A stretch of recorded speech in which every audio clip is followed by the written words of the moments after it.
Welcome back to another episode of Offbeat Adventures. We're standing here on the grade of the former Canadian Northern Railway and later Canadian National Railway's Dorian and then subsequently Kinghorn subdivision.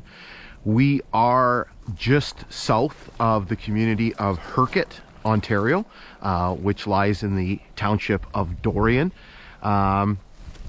We are just to the east of what is known as Hercote Dock Road.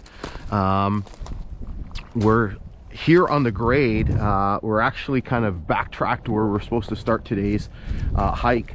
This is Morrow Creek, which we've looked at in a previous hike. But the reason why we're standing here is because right in this location here, at one time, was the former railway stop at Hercote. Just to the south of us, as Morrow Creek flows, is Lake Superior. You can kind of see where that sunny area is over there. So that is Lake Superior. This is Hercote Cove, which at one time was the site of a fishing operation, extensive fishing operation on Lake Superior. So what we're going to be doing today is we're going to be picking up from a previous hike, which we did this past spring, which we came from Everard all the way here.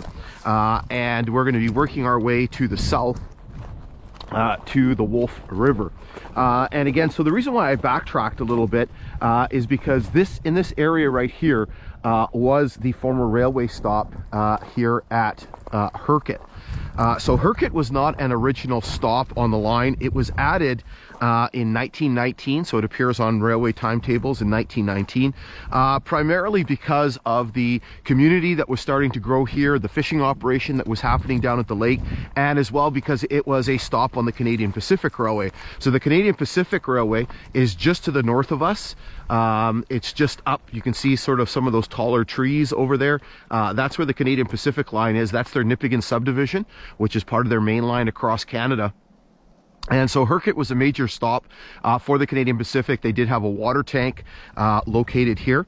And so obviously there was a community that began to establish itself. So the stop that was established here happened in 1919. Right when Canadian National took over from Canadian Northern, and remained a stop on this line for quite a number of years. Again, no siding. There was a spur, probably just further up there, and that's how it appears on timetable. So I'm going to show you that 1919 timetable so you can kind of get an idea of what was going on here.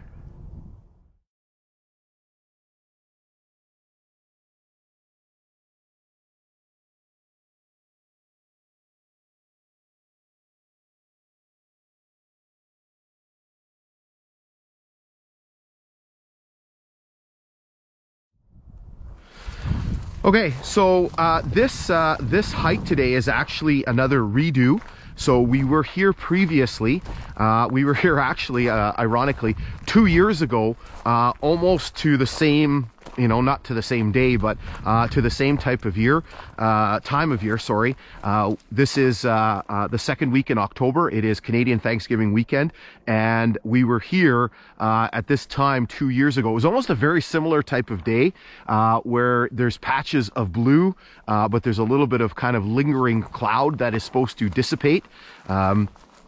So it almost kind of is eerily similar. So just getting started with the hike today, you can see that there is a junction box for the fiber optic cable on the line. And so the mileage there is 144.77. So that is the mileage on the Kinghorn for the original lines. Because they started in a different location, what we have to do is we have to subtract 49.7 miles, and I'm going to talk about that very shortly. So you subtract 49.7 miles, and so the mileage on the original lines is 95.07. Okay, let's get going here. It's a very crisp morning. There's a bit of a cool breeze. I just checked on my phone, and it's telling me that it's -1 or 0, somewhere in that neighborhood, Celsius. So it is quite chilly. There was frost in some places. I don't know if we can still see it here, but definitely very cool. On the way north, my hands were frozen even through my gloves. Okay, so while we have a minute here, let's do our usual history lesson. So this line was constructed by Canadian Northern Railway between 1911 and 1914. It was going to be one of the final pieces in Canadian Northern's transcontinental line. The Canadian Northern Company got its start in Manitoba in 1896, buying up some charters and things like that. Their first big project was the construction of a line between the then city of Thunder Bay, the then city of Port Arthur, which is now Thunder Bay, which is just to the west of us, and Winnipeg, and that line was constructed between 1899 and 1902. You can hear train running on the Canadian Pacific. It's pretty, a lot of traffic. Usually Sunday mornings are pretty quiet, but this is the second one we've heard.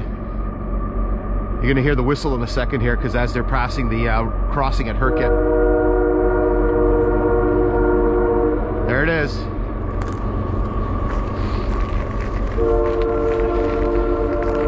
So the line between Port Arthur and Winnipeg was completed in 1902, and following that, Canadian Northern began building all kinds of lines throughout the prairies. Around the same time, they began building north from Toronto, acquiring some lines and building some other pieces of track, eventually reaching up into the Sudbury area. Now this, eventually Canadian Northern realized that in order for their company to be profitable long term, they would require a transcontinental connection. Now the problem was that Canadian Northern was very, very hesitant to build between Port Arthur and the Sudbury area, specifically Ruel, where the end of steel was, because the line was going to be very difficult to build and therefore very expensive. So they looked at a bunch of options, including a running rights agreement with the Canadian Pacific that we can hear running beside us. Unfortunately, none of those things worked out, and so Canadian Northern was forced to build. And so again, the construction began in 1911 and was completed on New Year's Day 1914. The last spike was driven, and the line opened for traffic in 1915. Now, unfortunately, Canadian Northern began running into financial difficulties just as the line was completed. A lot of that was due to construction costs. For example, building through the mountains of British Columbia and building this section. And that was coupled with a lot of financial pressures brought on by World War I. Wow, that's loud. Must be a middle engine here, making a lot of noise. And so by 1917, the company was basically bankrupt and had to be taken over by the Canadian government. And in 1918, Canadian Northern was rolled into a new line with a bunch of other Canadian government-owned bankrupt lines called the Canadian Government Railways. And that merger, amalgamation, whatever you want to call it, produced Canadian National Railways. And the nationalization process took 5 years to complete, particularly having to bring the Grand Trunk lines into the fold. And so in 1923, the name of this line changed. It was originally the Nipigon subdivision of Canadian Northern Railway, and it was changed. I think a lot of it had to do with avoiding conflict with the line that we just heard, because the Canadian Pacific line is called the Nipigon subdivision. So it was changed to the Dorian subdivision, and we're actually in Dorian Township, and we're just north of the community of Dorian. And so this line was known as the Dorian subdivision until 1960, when Canadian National went through a major reorganization, introduced their modern logo, and began rejiggling some of their lines. And one of those realignments included merging this line, the Dorian subdivision, with the more easterly Kinghorn subdivision, and that merger produced a new line running from Long Lac to Port Arthur, known as the Kinghorn subdivision, and it continued to operate as such until 2005, when Canadian National decided to discontinue service. And beginning in 2008, right in this area here actually, they began pulling up the rails, and that process was complete by 2010. All right, so we're coming up to our first stop here momentarily. Again, it is a very crisp morning. You can see my breath. My nose is frozen. I'm going right into the wind here. Again, my hands are cold. You can see the fall colors is quite pretty. Some of them, you can see some of the poplar trees are bare. We had some pretty windy days this past week, and so some of the trees, their leaves are gone. Some of them are at peak. So kind of a very interesting mix of foliage on the trees.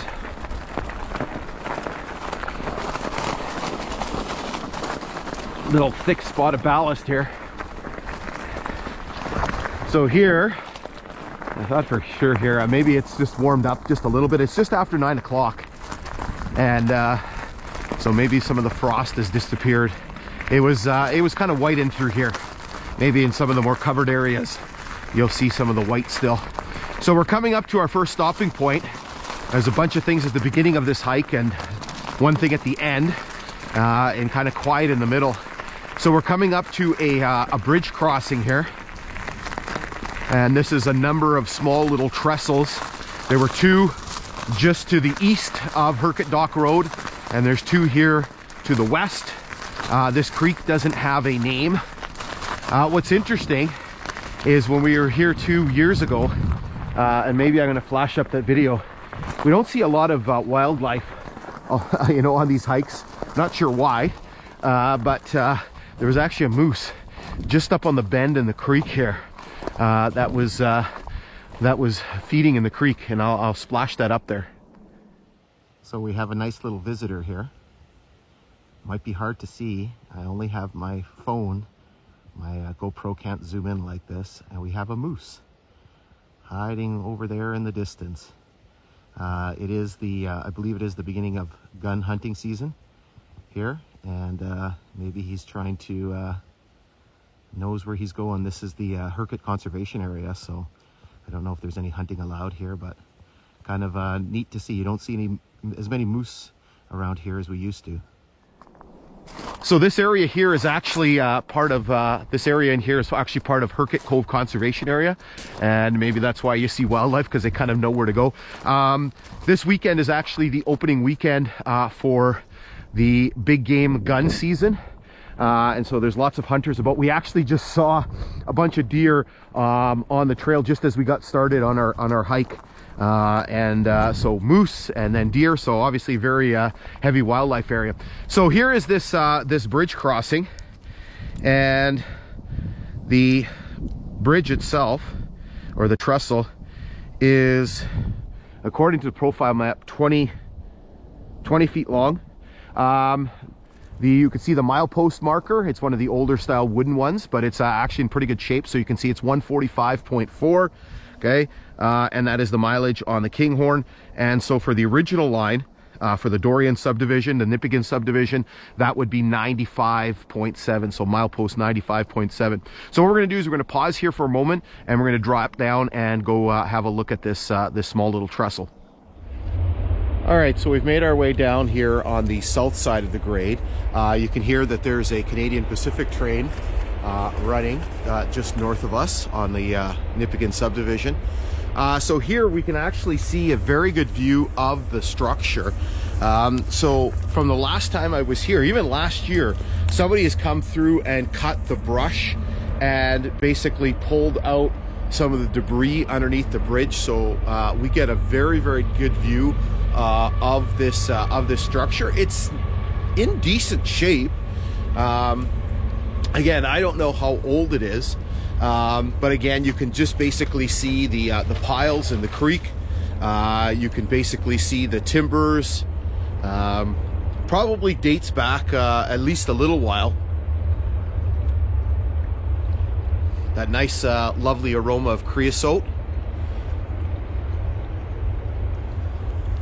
you can see, I don't know if you can make it out on the camera in there, but you can see the piles from a previous structure. There's one in there right in between the these two piles here on this middle vent. The dog just sprayed me with a whole bunch of water. So what we're gonna do is we're gonna work our way over here to the north side of the grade and have a look here. I don't think we can get as close here. We got to be careful.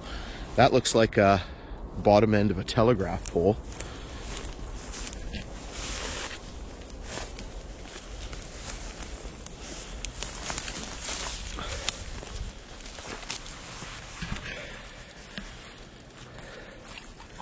So here you can see the conduit for the fiber optic cable. I can see a couple of the piles there in the water. Again, this one looks like it's in pretty good shape. The next one we're going to see, not so much.